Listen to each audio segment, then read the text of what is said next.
민주당이 대통령 권한대행에 대해서 탄핵소추안을 발의했습니다. 탄핵소추안이 발의되자마자 외환시장이 요동을 치고 있습니다. 현재 1달러당 환율이 1,470원입니다. 97년 금융위기 이후 가장 높은 수준을 유지하고 있습니다. 민주당은 과연 민생을 걱정하는 것인지 국정 안정에 조금이라도 염두가 있는 것인지 의심할 수밖에 없습니다.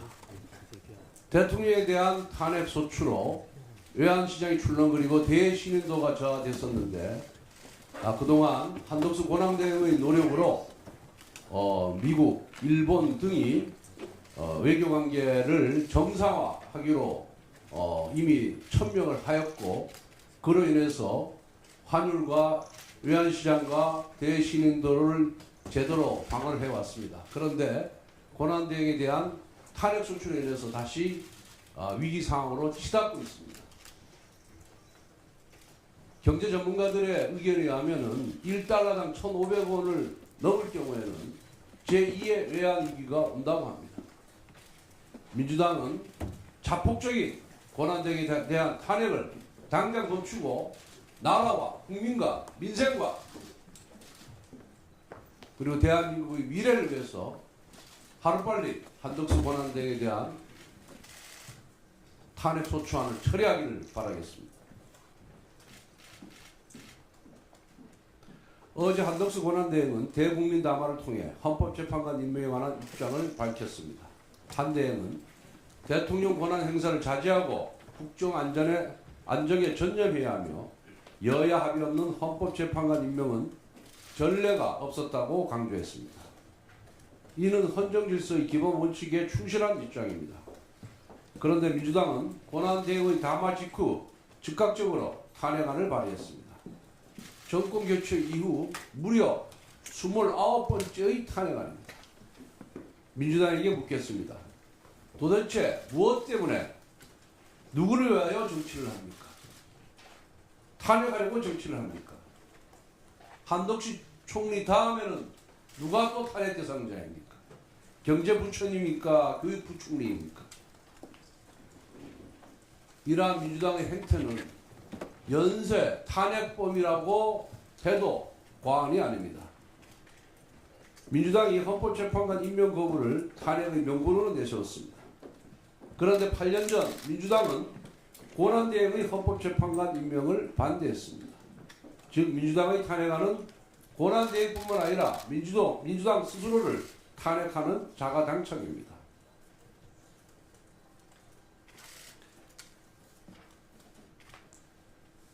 한덕수 대행 탄핵으로 조금 전에 말씀드린 바와 같이 환율, 물가, 그리고 대신인도, 수출 모든 부분에 있어서 먹구름이 들이우기 시작했습니다.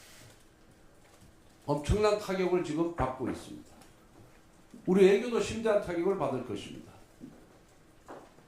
한 총리가 외교 파트너 인정받아 정상 가동을 시작한 한미동맹, 한일 외교가 또다시 멈춰설 것입니다. 권한대행에 대한 탄핵은 민생 탄핵이며 외교 탄핵입니다.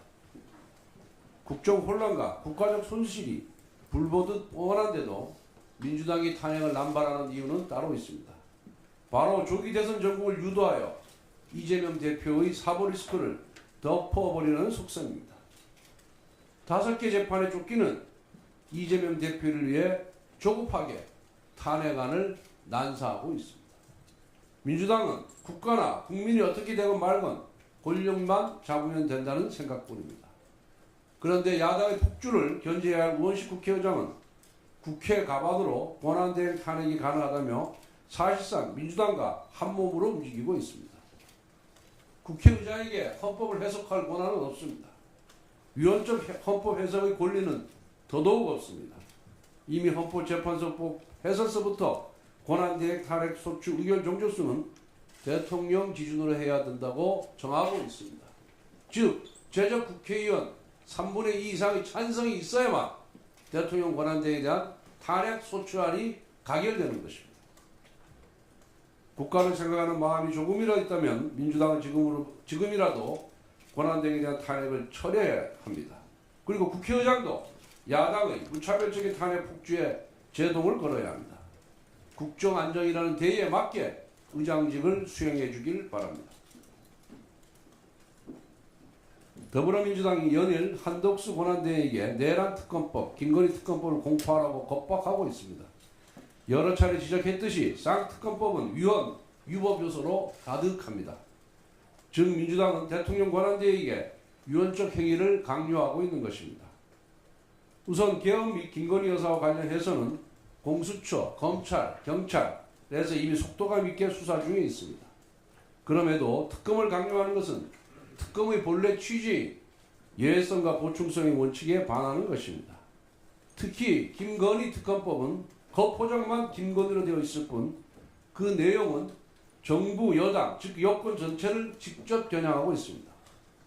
15개나 되는 수사 대상이 너무나 포괄적이고 풍문이나 소문 수준의 의혹까지 총망라하고 있어 여권 전체를 초토화시키겠다는 정략적 발상을 담고 있습니다.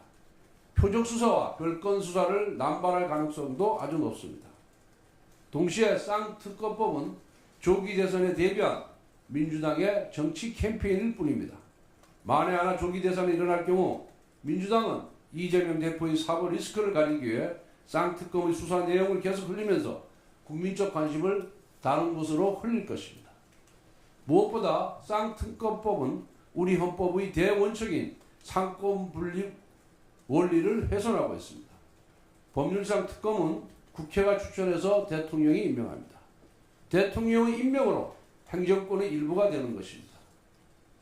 즉 특검에서 행정부와 입법부는 상권분립의 원칙에 따라 각각 기능하고 있는 것입니다. 그런데 민주당은 국회가 특검을 추천했으니 권한대행이 무조건 임명을 해야 한다고 말도 안 되게끔 우기고 있습니다. 틀렸습니다.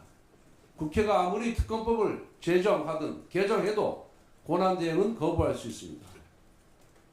이러한 권리를 존중하는 것이 바로 상권분립이라는 헌법 정신을 따르는 것입니다.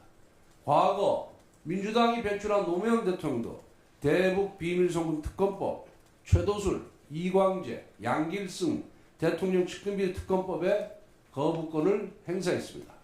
당시 노무현 대통령은 국무회의에서 검찰 수사와 소추권은 헌법상 정부의 고유 권한이고 특검은 검찰이 수사를 회피하거나 수사 결과가 미진했을 때 예외적으로 보완 보충이 허용되는 것이 사리라고 하면서 국법질서 운영의 나쁜 선례를 남겨서는 안 된다는 점에서 제의를 요구하게 됐다고 발언한 바가 있습니다. 이러한 특검의 원칙은 여야를 떠나 모두가 준수해야 하는 헌법 정신입니다. 민주당은 위헌적이고 위법적인 쌍특검법은 헌정 포기각서나 다름없습니다. 당장 철회해야 합니다.